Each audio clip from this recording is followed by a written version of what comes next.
Assalamualaikum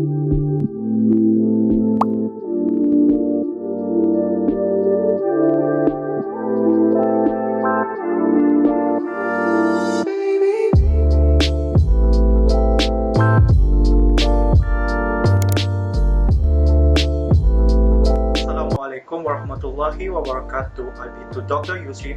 The first assertion will be occurrence. The main objective of this assertion is to check whether all the payroll payments are actually performed by the existing employees. The class transaction for this assertion will be wages and salary, where wages and salary are only paid to the non-fictitious employees and for their work performed.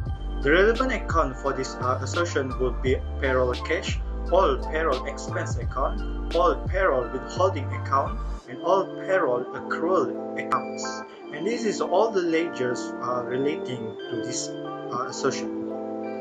Internal control procedures for this assertion will be proper segregation between processing and personnel function, adequate personnel files are maintained, and work or time record are approved by personnel of appropriate level.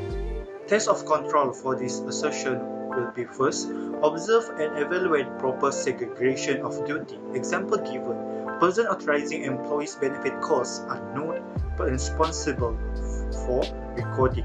Second will be check the authorization by appropriate for all additions, changes and deletions of personnel record and the authorizations for payment of employee benefit costs. Substantive procedures to achieve the main objective for this assertion will be to review the payroll summary, payroll journal, and general ledger for unusual items and check to the supporting documents. Audit evidence for this assertion would be 1. Payroll transaction file, 2. Payroll journal or listing. Possible misstatements would be 1. Misstatements of payroll expense account.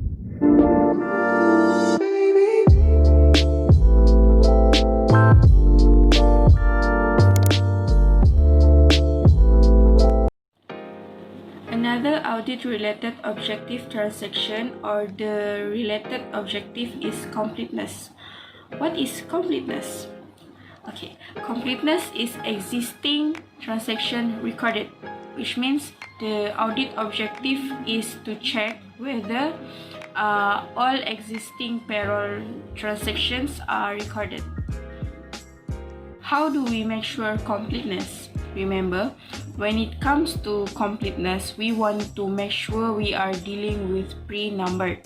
The company says payroll checks are pre-numbered and accounted for. As for test of control, we are going to account for sequence of payroll checks, and as substantive testing, we are going to reconcile the disbursement in the payroll journal with the disbursement on the payroll bank statement. It is to make sure that everything is paid, matches with everything on the bank statement paid, and matches with the journal. Another control procedure is the bank accounts are independently reconciled. Test of control that we can do is discussing with the employee and observe reconciliation. As the substantive test that we can do is proving the bank reconciliation. Just go back and redo bank reconciliation, see if they match with what they have done. The class of transaction and relevant accounts for this assertion are payroll cash, all payroll expense accounts, all payroll withholding accounts, and all payroll accrual accounts. And for the audit evidence that we can use for this assertion are human resource records, deduction authorization form, time record and job time ticket, and payroll transaction files.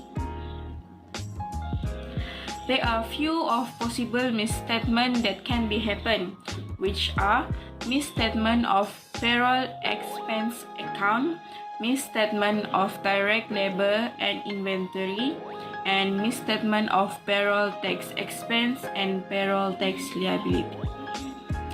That's all for completeness.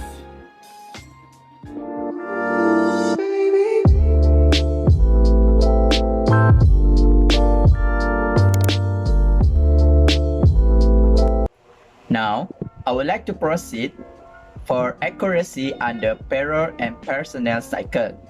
As for accessions, the recorded payroll transactions are for the amount of time actually worked and are at the proper pay rates, while withholdings are correctly calculated.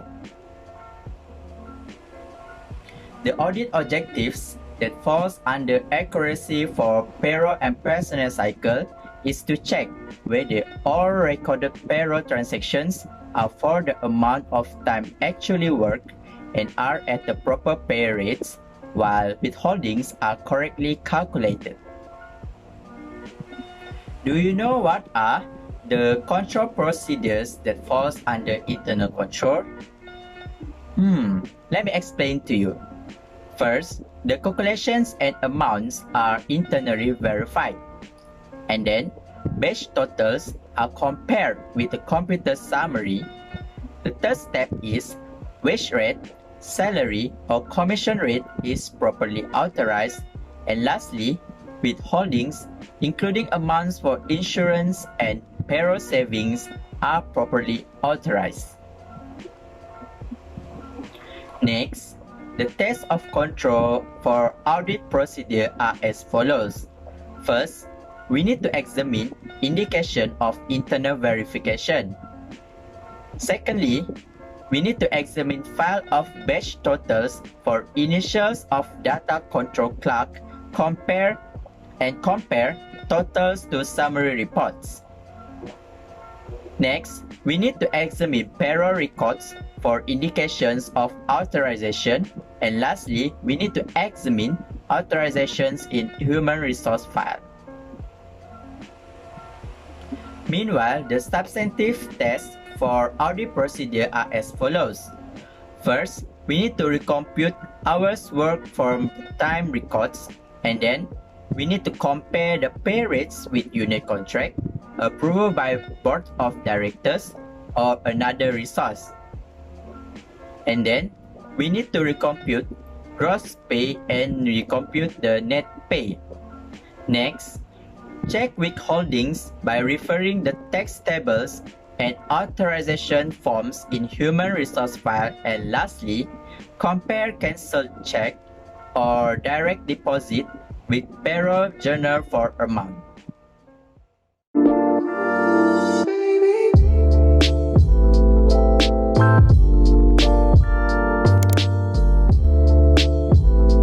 Hi, I will present the fourth session, which is posting and summarization.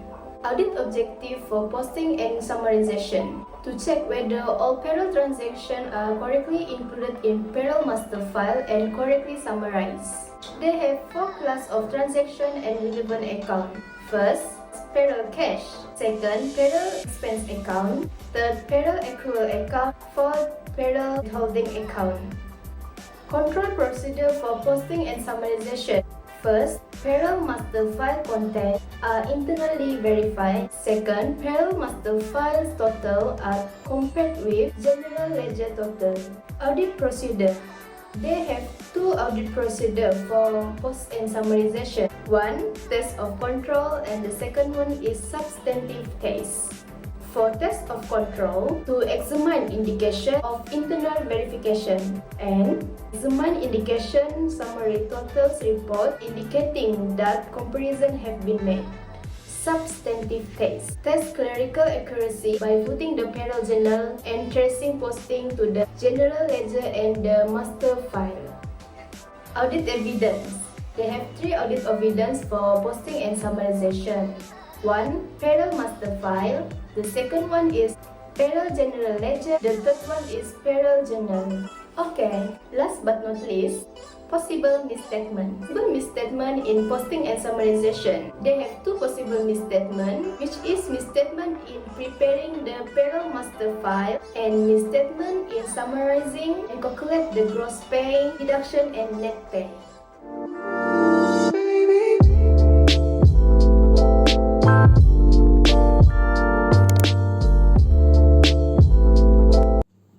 Hi, I am Yvonne Francky. The next session is classification. The audit objective for this session is to check whether all payroll transactions are correctly classified. The proposed internal control in place to secure this accession is: first, an adequate chart of accounts is used. Second, accounts classifications are internally verified. So, the test of control to test for the effectiveness of this internal control is: first, review charts of account. Second, examine indication of internal verification. Next, the substantive test to achieve the audit objective is: first, compare classifications with charts of accounts or procedures manual. Second, review time record for employee department and job ticket for job assignment and trace through the labor distribution.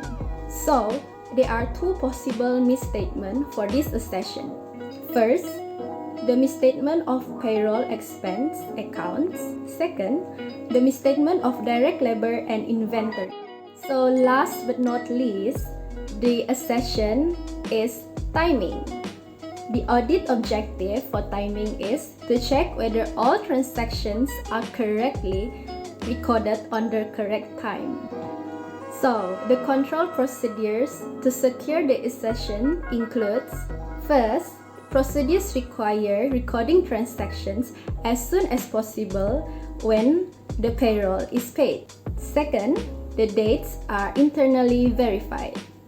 Next, the test of control to test for the effectiveness of the internal control includes: first, examine procedures manual and observe when recording takes place.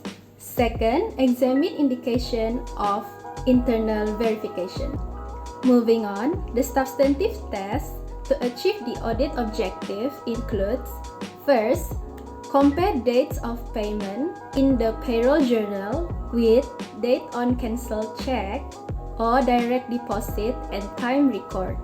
Second, compare date of check with the date check cleared the bank. And lastly, the possible misstatement for this accession is the misstatement on time record, which is either early or late recognition of the payroll recorded. So, this is all from us. Thank you for lending your ears, and I hope you have a good day. Thank you.